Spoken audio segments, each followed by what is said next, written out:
ప్రభుత్వ శాఖలలో పనిచేస్తున్నటువంటి ప్రతి ఉద్యోగిని డెఫినెట్గా చెక్ చేస్తూ ఉండాలి, నిఘా పెట్టాలి.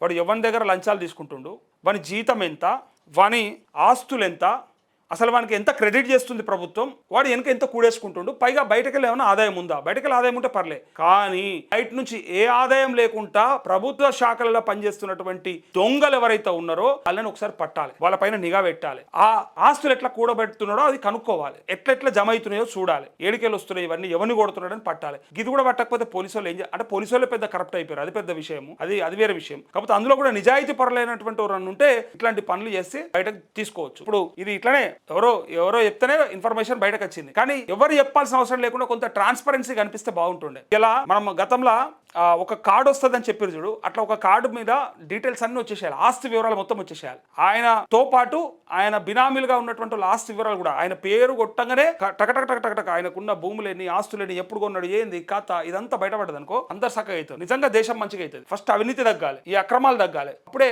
సెట్ అవుతుంది.